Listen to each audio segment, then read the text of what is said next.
Well, our work, as you work on the front of analytics, deep learning, and mainly GIS applications. Talking specifically about the problem spaces. Before that, I'll probably start a little bit with talking about the kind of high level or high view of how us in Esri from the geospatial domain do we see technologies, we do see machine learning, AI, and others. So basically, if you're familiar with this diagram, with this triangle of data, information, knowledge, and wisdom, starting with they call it the DIKW triangle, which is a psychological frame of humans understanding things, understanding data, taking it and interpreting that into information. But years after years or days after days, you kind of seeing the same information, you start developing the knowledge of that space, of that information. And years after years, you kind of start developing the wisdom of judging things without having to understand the underlying data. Now, with what we have in terms of technologies nowadays, that kind of sort of translates to big data on all the kind of huge amount of information we listen to, all the types of IoT sensors that kind of record all types of data, not just satellites, drones, again, traffic sensors, CCTVs, cameras around national security and national public safety devices around the city. But that kind of is enabled today, or how we view it is kind of the layer of information is what we call advanced analytics, or what kind of we think of as the different types of analysis that we can do, spatial analysis, imagery, and so forth. Artificial intelligence kind of kicks in when, again, we have a huge amount of data. Humans cannot interpret that data, or they want to, again, use the machine kind of, to give them some sort of guidance on where exactly to look, or what type of information is classified, clustered, and so forth. And wisdom is the sort of the kind of ultimate goal that we usually attempt to achieve. Usually you don't get there unless you kind of have a very good reinforcement learning mechanism that is there that can make decisions on its own. For us, obviously, I mean, I don't need to say that. There are lots of devices that create a lot of data every day. Part of that is I mean, a statistic is that in every 18 months or every year and a half, we kind of double the amount of data that we've collected since the beginning of record collecting started. This data tends to kind of be stored in lots of data lakes. We keep on storing data because 5 years ago, started thinking like, we're going to use that data at some point. We're going to leverage that data. We're going to make things with it because it's going to be of value at some point. Problem is, what we end up with, a lot of data, not knowing exactly where else to store it. We have to kind of upgrade our cloud subscription or increase our devices wherever we're storing the data. And the warehousing became a bit problematic. The thing is, now we want to use a little bit, we kind of, all the AI hype, or the second wave of AI obviously kicked in. And afterwards, we always thought, okay, so there is big data, there's a lot of data that we can make sense of. Now we can use because we have the processing power, we have the data, we have the storage capabilities, the mechanism that enables us to tap into this huge amount of data. Let's use AI we empower now AI, or we have the advantage of leveraging AI now. The thing is, we started thinking about it as well lately in the past couple of years on, well, shall we actually leverage big data, or use big data in order to leverage AI, or does AI actually empower us, kind of store less data?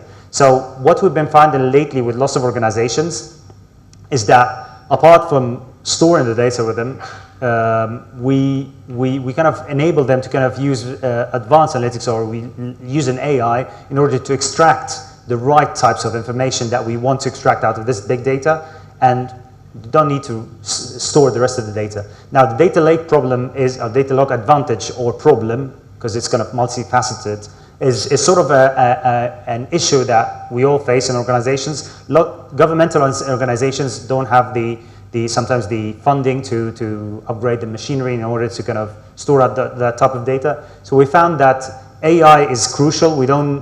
It's crucial at this point of time because we're at the verge of literally turning the whole planet into machines. And we don't want to do that. What we want to do is extract the right information, very much reduce all the amount of information that is stored out there to the information that we potentially would use in the future. So how much do governments save in terms of AI? I mean, there's a study by Deloitte in the US that kind of broke down the work done over 40 different agencies around the world, around the US. They're all governmental entities, which they kind of took the jobs where AI had some part of that job and broke down each job into different tasks. And in every task, it quantified the amount of hours and money that that task would take out of that person versus normally versus using AI. And in the end, you can see like the spread is quite high. Like you get down to the lowest investments, the organizations that had the lowest investments kind of sped up the tasks by 20%. And again, the potential savings that they had was around $3.3 billion. On the higher end, obviously with the storing data, you had around $41 billion stored and obviously 1.2 billion hours saved. So it's kind of it's just an indication on, well, do we need AI? Yes, I mean, we do need it now because that kind of optimizes the whole kind of work within the government side of things. The other interesting study, before I kind of carry on with our kind of with our actual work, is McKinsey. They kind of worked. They worked a little bit. They ran a research on basically several organizations around the world, 300 odd organizations that kind of leveraged AI in one way or another, and they kind of broke their business units into different business units, broke these as well into functions, and each business unit into specific problems. So you can see here the effect of AI in different industries. Retail tended to be the biggest industry that saved money using AI. Consumer goods as well, travel, transport authorities. If we're talking about government, transport authorities very much leverage that very much because of all the fact that you've got a lot of data being collected every day. And it goes down to banking. We've spoken earlier on about banking, insurance, and so forth. So it kind of breaks that down in terms of which industries are more kind of more of a bigger potential to work with. And obviously, in the spaces that we worked with are the highest areas or the business functions where AI kind of saved money was in supply chain management and marketing and sales, where you kind of understand a bit more about your clientele from a business viewpoint, from a commercial viewpoint, or from a government viewpoint, your citizen, understanding your citizen, what do they need, how to make their life easier, their services that they require on a daily basis. So this is kind of it was a pretty cool study to kind of guide a little bit on the potential savings of AI. Now, our work was very much focused on the geo part of AI, so the geospatial aspect of things. And for us, it was pretty much the understanding of connecting everything on location, and based on that, taking that data that conventionally would have used out of the geospatial context, and we could have processed it in certain ways and taken that with a common denominator, which is geography. Now, the space usually we work in is within AI is quite broad. So we work a lot with computer vision, obviously in the agricultural side of the spectrum, with land classification and so forth. Very much working with. We started working lately a lot with NLP from the geospatial domain, like things like understanding and extracting toponyms or place names. Making sense out of certain phrases, out of certain social media tweets and microblogs in order to kind of extract location from these blogs or make sense out of it. Machine learning, obviously, as part of AI, we've been working with lots of different packages that we kind of work with, such as IBM Watson, CNTK, TensorFlow, Keras, Skitlearn as well. We've focused lately in the last couple of years on deep learning, obviously, which is where all of us are going, on CNN specifically, or convolutional neural networks. And we kind of broke down our work into 3 different parts, or these are the areas of interest to kind of work in. So work very much in classification, prediction, and clustering. Classification very much based on or focusing on buildings, road segmentation, for example, identifying things like swimming pools, graffiti in walls when you take photos using cameras or your phones, vehicles from CCTVs or different aspects from CCTVs. On the prediction side of things, we kind of work very much on pipeline breaks, diseases, predicting crime, predicting accidents, predicting specific things that have a spatial aspect on them, and things that we could potentially cluster and therefore kind of extract patterns and trends from. So clustering comes into the game here on understanding the geospatial element of everything. So we created things such as space-time cubes that within the software that kind of enables very much logging things like 911 calls. So whenever people call for an emergency, we break that into location from where the location of the call originated, and we break that into an X and Y and a T, but the T being broken or clustered into different blocks. The idea being here is that you look into a space-time cube like up there, and you realize where the emergent hotspots or emergent call spots come out. And it also shows things like for example, whether there are outliers in the data, type of data that you're using. Did I zoom in? And so specifically, these are the three areas that kind of are sort of complementary in a way, but they also kind of, yeah, it's probably me. Are sort of like different distinct areas that we work on. It's fine. Okay. Yeah.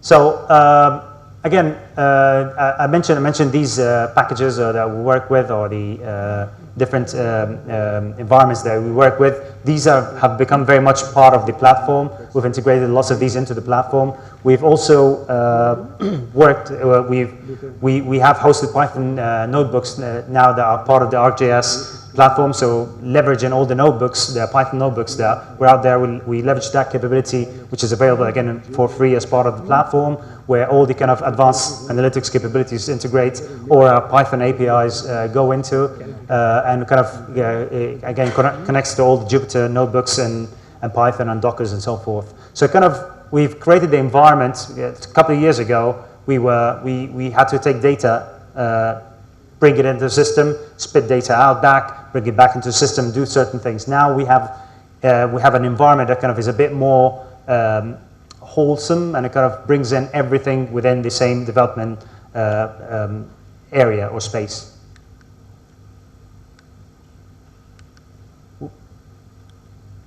So the areas, again, I mentioned here, the sort of the cases or the areas that we kind of are working on. Lots of them are, again, object detection is one big part of it, accidents probability and where do they happen.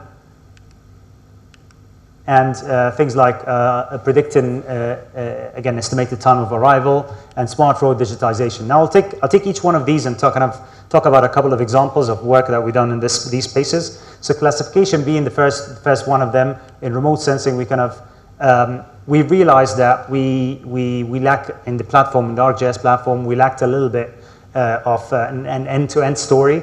Today we kind of have integrated all the different phases of the data, of dealing with the data on the platform. So once you open your interface, you have imagery access into, again, our partners' data, such as Digital Globe, Airbus, and other types of imagery. But it also enables you, we've created several tools to kind of enable you to prep the imagery, create mosaics out of them, and do other aspects with them. Do the labeling way easier than we used to do before. So it's all part of the platform now. They do labeling inside quite easily. Deploy the models and train the models themselves, and find the different model parameters. Do a bit of feature engineering in there. But then in the end, kind of obviously run that at scale, because we've got the whole platform, so kind of runs at scale across the data sets coming from, again, different organizations or within the same organization, but from different data warehouses. But then we have all the kind of the dashboards, the phone apps that kind of enables you automatically, once you kind of, this whole thing is part of a process, kind of spits out 3 different decisions, for example, that you can, that tells decision makers, well, here you've reached the level of where I need to take an action. Obviously, the classic example in the past where we've worked a lot was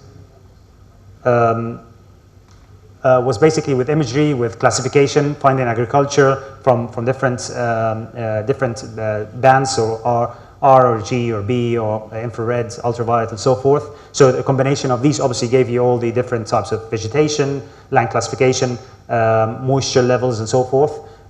So that's been our, again, I mean, they're online. You can check, you can Google Landsat Explorer. We have an example of all the imagery that we had from the past, Landsat, the imagery, where you kind of gives you the different combinations to kind of, again, check around what type of imagery is kind of more is useful for which area you're working in. Another part here is the, sorry, I think videos are not working.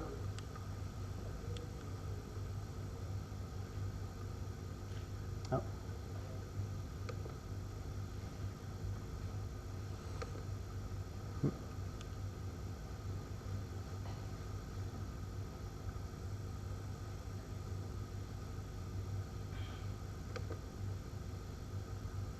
Okay, so I'll have to do with screenshots of videos. So basically, we've worked a lot with things. So that's a project in Egypt where we had several land strips where basically you've got the problem was there. The Ministry of Agriculture wanted to, or the aim basically was to identify where farmers built concrete structures, where farmers kind of abided by the rule and they kind of knocked out concrete structures as they've been told to do. But then what we've used there is deep learning to compare different imagery. So we kind of took two different snapshots of the imagery data sets that we had, and we kind of identified the specific objects that were of interest, things like, again, garbage in certain areas, or things like, again, buildings, newly constructed buildings. But we kind of not just done that, we've done that for two different time slots for the month here of July, October, and July and October, and we kind of compared them with each other as well to kind of find the delta, so find which buildings were there and were actually demolished by the users, by the farmers, as basically abiding by the law, and which areas have been built post a specific law that has been enforced to not build structures bigger than a certain surface area within these cities. So another work that we've done here was, again, in the transportation side of things. So identifying objects from videos. So from CCTV cameras or CCTV video streams, we kind of broke that down into different snapshots, identifying certain objects. But traffic agencies, not all traffic and transportation agencies has all the different types of sensors that they are able to use, such as again automatic number plate recognition systems, or things like the Scoot sensors, for example, that counts how many cars or vehicles kind of cross certain roads. But here we kind of use CCTVs to capture that, to identify how many vehicles have been passing certain intersections, and based on that we kind of created a bit more of a decision-making toolkit for identifying things like where congestion of bus congestion happens, where trucks are clustered, for example, based on spatiotemporal clustering, and that obviously kind of helps us identify certain anomalies and aspects when congestion increased suddenly in some part of the city where we usually don't suffer congestion at that time of the day. Obviously, that worked again with. Obviously, that doesn't work as a video neither. But here, basically, that's one of the other cases in the same scenario where we had a drone fly by a drive-through, and within the drive-through, you got cars, like number of cars that were there we go.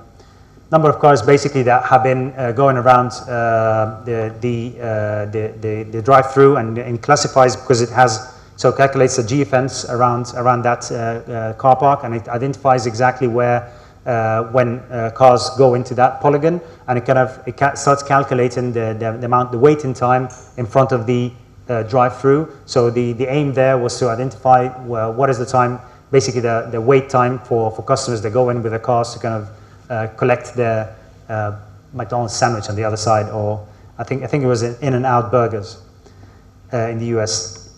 So basically the whole infrastructure there, I mean, let me expand this a little bit. I'll just work, it's fine, don't worry, yeah. Okay, that's better. So basically what we've done here is a bit of like taking these feeds, breaking these into images, using deep learning in order to extract these objects, throwing that into a real-time processing and storage kind of mechanism, basically a server solution that we've got that's called a GEvent server. So GEvent server kind of simulates, again, that all these feeds that come in and simulates them as feeds that go into a dashboard that kind of customize different dashboards for different uses. And in the end, we kind of do the comparison of the current state to the previous states that we compare to, so to the same time of the year, the same weekend days, a typical Friday or a typical Saturday or Sunday on a specific intersection, a specific location. So here we had another. We had another project with the Federal Competitiveness and Statistics Agency, or FCSA for short, and that's based in Abu Dhabi. What they've done is that they are the organization that kind of collects data. So they are the official statistical organization of the government. Of the government, yes. And what they were aiming to do is that they wanted to enhance or optimize where they send their census surveyors around to collect information, the census information, and that which happens once every 10 years. So the problem here is that, or the challenge is that you obviously, lots of buildings, I don't know if you've been to the UAE before or not, Dubai or Abu Dhabi, but basically these cities are very young, they kind of expand at an exponential rate. So the problem there obviously arises that you want to plan your census again, but you don't know which neighborhoods have came up. You don't know where have people migrated to. Lots of people kind of fly out and fly in. You want to know where the current residents after 10 years, which is a huge leap of time in these small cities, and kind of you want to plan to deploy your people or your surveyors to go to the right places in a very optimized way. So the problem is here is that what we've done here is basically we've flown drones all over the country. We've taken basically extracted buildings where we can identify using deep learning. We identified where the building boundaries are. We compared them. So we had the utilities organizations that manage locally. They manage every one of the Emirates. So Dubai, Abu Dhabi, everyone has its own utility company. We got that utility data from them. So sorry, the electric meters from them, and we've overlaid the electric meters with the current buildings that we've got. A meter could signify an existence of a building. It could be just a meter that is there without an actual building that's built in. So we started running certain business rules in order to classify these into places buildings where we're going to survey, and buildings where we think, based on our business rules, that don't have anyone living in them. Either because the meter is off, or the meter hasn't been working for a while, or the meter is still on standby and there is a building. So we started kind of using these two different types of information together in order to inform and optimize the whole census collection process. Now another one is, again, restoring 3D buildings from Lidar data. So what we've done here, again, is you know how every city is built differently. You have different civil code rules. You have different architectures across the world. So buildings, how we build roofs, for example, in certain parts of the US are different than other parts, different than Europe, different in Africa, Asia, and so forth. So we kind of we've done that in several examples. So we kind of we've used Lidar to kind of create the 3D blocks of certain buildings. So we mapped certain areas, parts of the city, in this case is Miami-Dade County. And we kind of we brought in all the architectures, the different options of architectures that have been adopted within the city, and in order to create the textures, the right textures of these buildings, rather than having people go in and go and building by building and digitizing or enhancing the texture in our buildings, or taking photos of each one of these and kind of documenting what is to be digitized on top of that. We kind of use the predefined common architecture is being used within the city, and that's again county data that they've got. We took that county data, we kind of taught it again to the machine. We kind of fitted that based on dimensionality, based on steepness, so dimensionality and steepness of certain roofs into these rules. And what we come up with in the end is a certain classification of of different types of buildings that we've got. And obviously that can help very much in identifying or building a master plan, a 3D master plan of the city.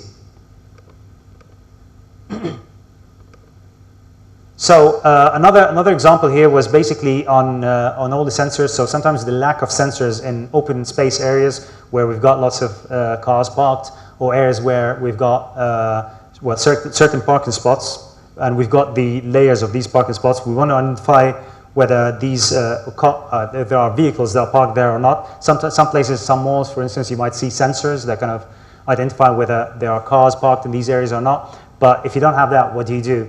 So here we've used drone imagery in order, basically that's the workflow. We've used drone imagery in order to capture we capture the imagery using drones, throw that into one of our tools, which is called Drone to Map, which kind of what it does, it kind of mosaics everything together, all these different patches together, creates the ortho mosaic, 2D ortho mosaic. Based on that, we kind of export that to ArcGIS Pro, in which case we kind of do different things. So first thing that we do is we, again, identify certain objects. So identify vehicles in these areas. And another side of things is again, understand whether these vehicles overlap with specific areas where they're parked or not. Now the problem is here, obviously, is not just that we kind of fly drone and understanding where things are. It's identifying things like the messy areas under tree canopies, or areas or vehicles that are partially covered. And that's when, we initially started using neural networks for ANN for that, for identifying the vehicles, which kind of worked fine as long as you can see the vehicle. But if part of the vehicles were covered, obviously that kind of messed around with all the hidden layers. So in that case, we had to, again, use deep learning to identify or clarify these instances where vehicles were actually parked, although they're being partially covered by tree canopies. And in the end, obviously, it's like instances like that, for instance. And in the end, what we obviously got is we broke that down based on the parking spaces that we had in our GIS, and obviously based on all the learning data that is available online in the data set. But basically, based on that, we kind of created an updated dashboard that kind of is time enabled. Whenever you send the drone every 6 hours to kind of take a snapshot of the parking lot, it kind of tells you exactly the state which your parking lot is like. And then you obviously we have all these kind of productivity tools, such as ArcGIS Insights, for instance, that kind of enables you to again drag and drop things a bit more like less techy BI tool for people that want to seek instant analysis based on data that they've got. Another part that we worked in is very much again the agricultural side of things, obviously, which is a prime interest here. But basically, the Abu Dhabi Food Control Authority, again another example from Abu Dhabi. But what they do is they provide farmers with subsidies, so they pay the farmers based on what they grow, what type of crop that they grow, based on what types of animals that graze in the farms. But each one of these farms is kind of has obviously all these objects on top of them. Now the problem is the Food Control Authority sends usually inspectors to inspect each one of these farms to validate whether first of all they are growing the right crop that they say they're growing, they're actually growing it. Or the type of they're growing the types of animals that they mentioned, or the livestock that they said that they are growing. Second, whether they have any violations, such as again building houses, fancy houses, and grass patches where it kind of indicates that they live, or if basically they're reusing their lands for a different purpose, or whether for example they're using their lands or the farms basically as a dump yard where they kind of throw rubbish or trash in it. But what we've done then is we try to classify that. Sorry, bring that. This video. So we basically our aim was basically to find a dashboard or create a dashboard whereby based on my planning of where I want to send my inspectors, I want to see which lands or which farms have violating the rules that we've got, or they actually have are growing the right things that they've been asked to grow. Sorry. So basically, out of what we've done here is basically we've used SVM again to identify things such as grass, trees, palm trees, greenhouses, livestock, and so on. But based on the rules that we have, for example, here is identifying again trash, and here we kind of identify when we used the algorithm to classify piles of trash. We kind of identified how big they were in terms of pixel size and therefore in terms of the space they've taken in the farm. And based on that, obviously, you kind of there's a threshold. So if it's a small dump in the corner, that's fine because that's probably where they kind of are maintaining the land. Whereas if it exceeds a certain percentage, then that's a clear violation. But then we've done the same as well for grass. So grass areas, if we've done 5 grass areas where it's more than 25% of the plot. Again, things like structures, if it's more than 7.5% of the plot, please identify that and show me which basically land I want to see. So basically, it kind of not only it identifies the non-conformant farms, but it also kind of tells the inspectors what to look for and what type of violation they're kind of looking for. So another thing that we've been working on a lot is, again, the yield optimization, so kind of monitoring when it falls within the precision agriculture side of things. So we kind of very much we've worked with some organizations to identify, again, gather data, or we usually tend to kind of work with organizations that already have been gathering data for a while. Take that data and again identify things like location, the time, weather, fertilization, techniques and type of fertilizers that they've got, irrigation methods, soil characteristics, and so forth, in order to analyze that and understand the optimum factors for specific types of crops. Now that changes from one location to the other. Sometimes it's as simple as being close to a river stream, or literally 20 meters away from the river stream, and that would affect the actual crop growth. Now these very much obviously work. These scenarios work very much based on data, so they're very data intense because, as you can imagine, all these number of factors that are up there are very sensitive. They kind of a small change in any of that kind of triggers a big change in the well-being of the crop you're growing.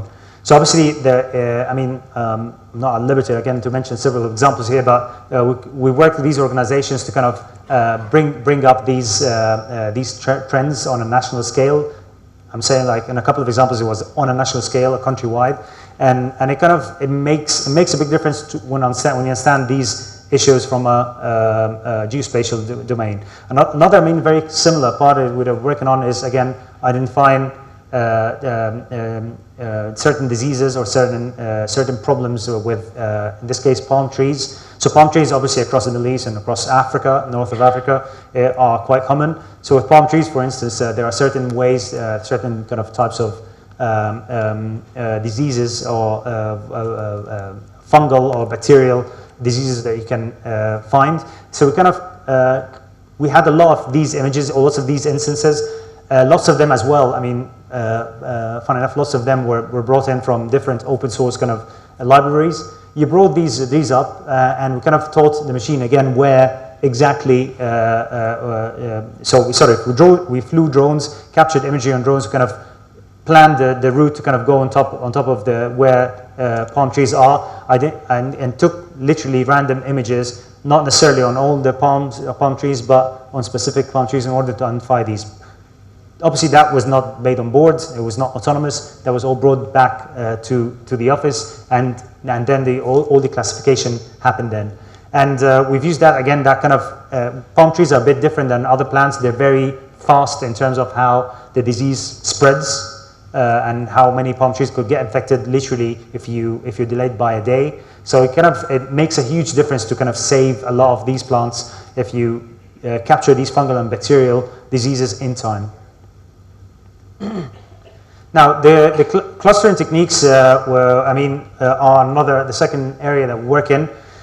So this is an example I'm working with several oil and gas companies.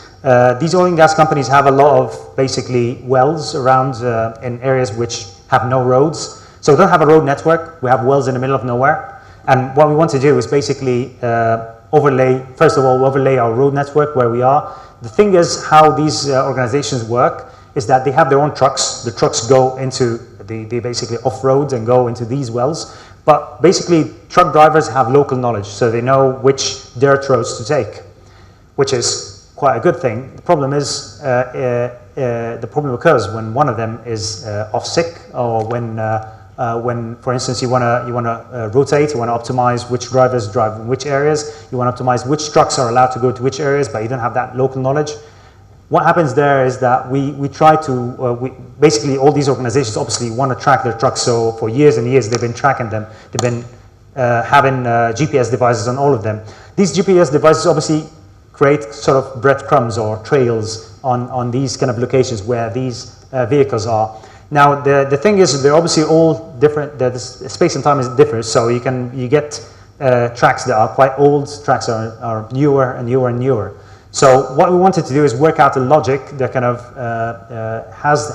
creates or extracts the road network based on these trails, and that and takes into account as well how old the tracks were. So it's a spatiotemporal clustering problem for which we used again SVM to kind of cluster, and this is obviously it's a video, so it won't work.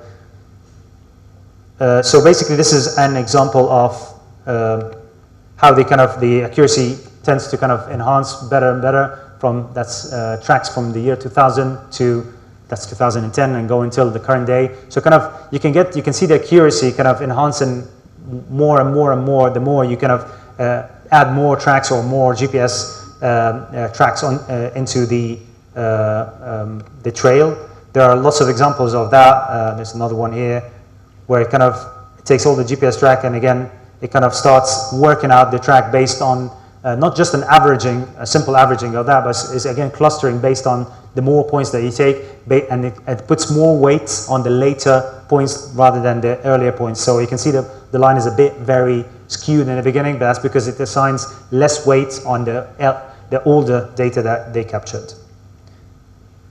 And in the end, what you get obviously is basically a road network that has not just the roads themselves, but it also has the types of trucks that have been driven down these routes. So it kind of gives you the attributes on how big the truck is that goes in there. It also gives you attributes on the directionality. So certain areas you can go downhill, but it's a bit hard to kind of go uphill.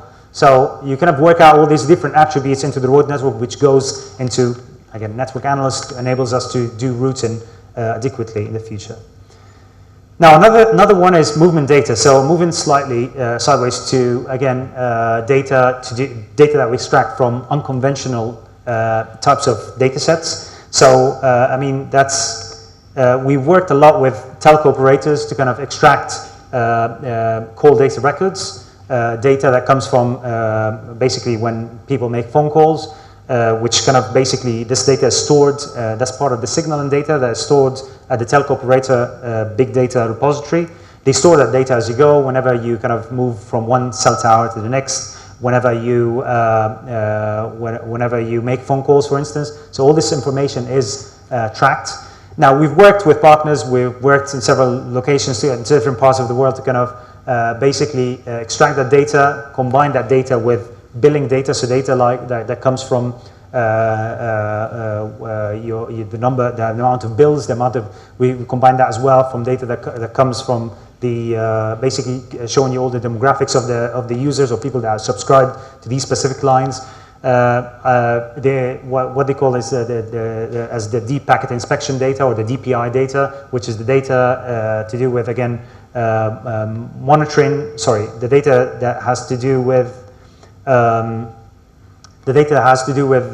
again, your internet browsing history. So not necessarily what you're doing, obviously, but it's more of social media versus sports versus other kind of topics. But here we kind of worked. So that was one of the work that we've done with one of our partners. They're called Teralytics. But that was basically to understand travel from telco data, without mentioning what telco operator that is. But that was within 2 different cities in Germany. And that was very much kind of, that interface was kind of tailored again for transport agencies to understand the origins and destinations of people that live between 2 different cities and intra-city migration or commutes within the day. We kind of also applied it's a rule-based algorithm in order to extract areas where people have taken the trains, or people have taken planes, or people have been commuting and walking, for instance. And different types of data, so you very much gives you a very much insight of the pulse of the city. It tells you very much what are people doing in which areas at what times of the day, and what type of people have what needs in the city, which kind of informs very much decision makers on a transportation agency viewpoint to identify exactly what are the needs that they need what are the considerations they take into consideration when they plan, for instance. That was another one, for instance, with, so we've taken more data than that. We've taken, as I mentioned earlier, on demographics. We've taken things like gender, age, nationalities, and we kind of broke that down into, that's another telco operator in the UAE. But what we've done there is broken down into the patterns, so you can see that's annual, for instance. There were 9 months here of data, and there's, or the days of the week, or the different periods of the day. So and you can see down here that there's, again, subscription based, so how much have you spent, what's the customer spending in these certain locations, a classification based on that, whether the business or personal users, the types of interest on the end there. And it kind of very much, we've tailored that for different industries. So for the healthcare, or for healthcare organizations, by which they want to, for instance, deploy specific vaccines in certain hospitals, we kind of identify which hospitals would require what types of vaccines based on the demographics that are around these areas in these times of the day. Again, this differs quite a lot from the data that you get from statistical organizations. Statistical organizations give you data for the static data that is on a snapshot of time, where people live, what they do, the age groups, and so forth. Telco data or other types of derived data takes into consideration the temporal aspect. So it takes into consideration things like your patterns during the day and the evening, where do you work, where do you go for groceries, and things like that. So it kind of takes the movement aspect of the city. With that, it kind of very much is, I mean, obviously the downside of using that data is that, first of all, it's non-authoritative, so it's very biased to start with. You can have 3-4 different telco operators within a city, so obviously you get a portion of that population. Nowadays, the idea of people not having phones in the first place is a bit remote. It kind of, lots of people do. I mean, I wouldn't say 100%, obviously, but a huge proportion of the country would have cell phones, and therefore this data is not biased in that respect. But again, it's per telco operator. Sorry, I'll move on to prediction.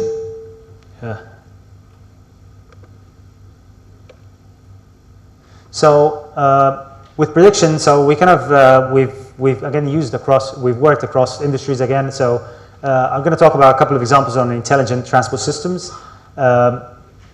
So here, that's an example of understanding how does weather affect transportation. So that was work we have done in London based on a project that's called LCAP, the LCAP project, which is basically a project that brings in all different types of data sets together, weather data and kind of radar data, speed data, car counts data on every road. But based on that, we kind of brought that on the same platform. We kind of put all the weather conditions with that, so we kind of got all the weather sensor data and kind of snapped that to the road segments by which we kind of calculated these the speeds and the car counts.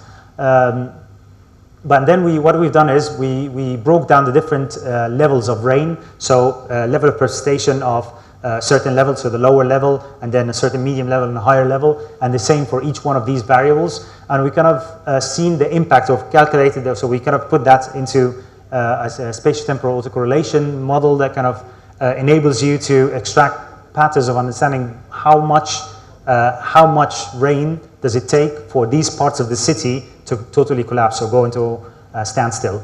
And that's when kind of it enables very much the decision makers to take decisions based on the predicted weather conditions in the coming week. All different parts of the cities are different. They all kind of have different levels. They all have different issues. But what brings it to life here is the actual data that we kind of we have behind there that we collect. So here, that's another again scenario where we have calculated a scenario where basically we collected lots of, so this is cell phone data.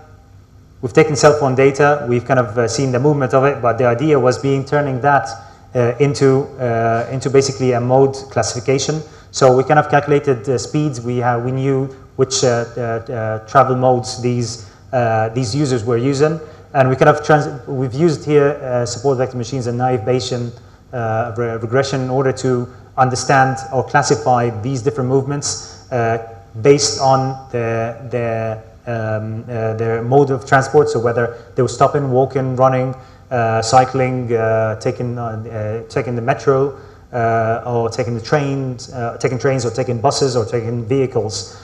And that classification was based not just on speeds, that was coupled with the road network, with the underground network, with the train network, with other nets. So we did matching, so we did snapping of these points to different networks based on the sequence of these points to one another. So if you follow in a road, then it would run a probabilistic model in order to kind of snap to the roads rather than snap into the train network and so forth. And it would do the same thing for cycling and other stuff, but as well kind of take speeds and acceleration values into the whole equation.